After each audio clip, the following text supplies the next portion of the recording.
Grazie Presidente. Io ho pensato molto prima di fare questo intervento perché volevo riportare un po' sul piano pratico la cosa e lo dico perché è difficile dirlo, ma io questa cosa l'ho vissuta di persona quando ero una ragazza. Scusate. Quindi so cosa vuol dire la violenza. Lo so perché ti arriva inaspettata, ti arriva da chi non ti aspetti, da chi ti sta vicino e ti arriva dalle persone che dovrebbero difenderti. Non in casa, ovviamente, fuori casa.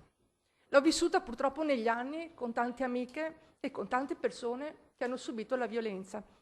E quello che posso dire personalmente è che non c'è una rete di protezione.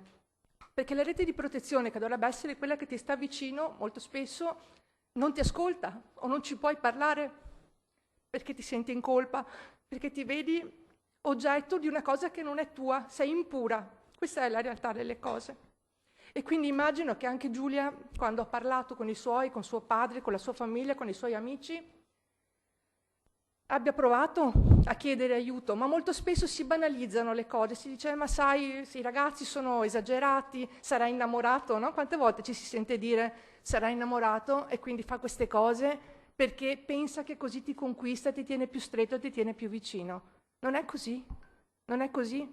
La realtà è che queste persone sono di un egoismo estremo, che ritengono che tu sia a loro disposizione, che tu possa essere un loro oggetto. E questo non dipende dalla famiglia, perché vi posso assicurare che può capitare da chiunque e a chiunque. Molto spesso sono persone che hanno dei genitori meravigliosi, ai quali non hai neanche coraggio di dire quello che hanno fatto i figli, perché sai che gli rovinerai la vita alle persone, non ai figli, ovviamente. Oppure può capitare che delle persone che vengono da famiglie terribili siano quelle che invece ti accolgono, sono quelle che ti ascoltano e ti danno supporto.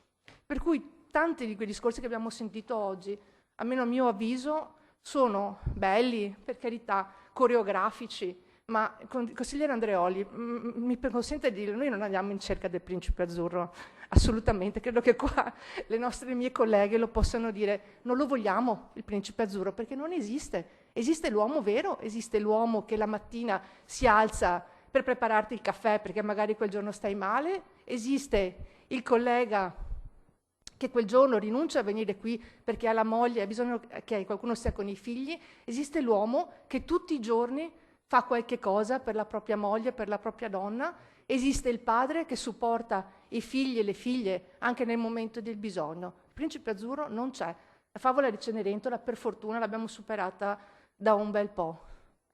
Quindi io ringrazio la collega Camani perché sono certa che un osservatorio, come tutte quante le cose che abbiamo saputo mettere a terra, credo tutti noi come amministratori, ognuno nel proprio piccolo, per cercare di ascoltare, come diceva prima la collega Bigon, chiunque veniva a bussare nella porta nei nostri municipi, anche la persona più inaspettata, quella che magari entrava cercando di non farsi vedere.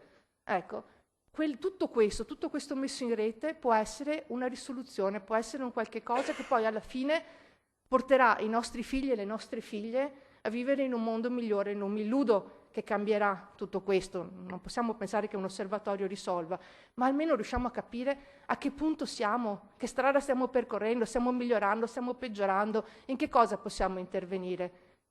Apriamo gli occhi su un fenomeno che c'è e nessuno spesso ha coraggio di tirar fuori come un cilindro dal cappello. Si pensa sempre, si parla sempre di persone disagiate, di persone con problemi psichici, di persone che vengono da famiglie. Non è così. Succede a tutti, in tutte le famiglie, in tutte le circostanze, in tutte le latitudini e in tutto il mondo, purtroppo. Quando succede a casa nostra facciamo più fatica ad accettarlo. Grazie.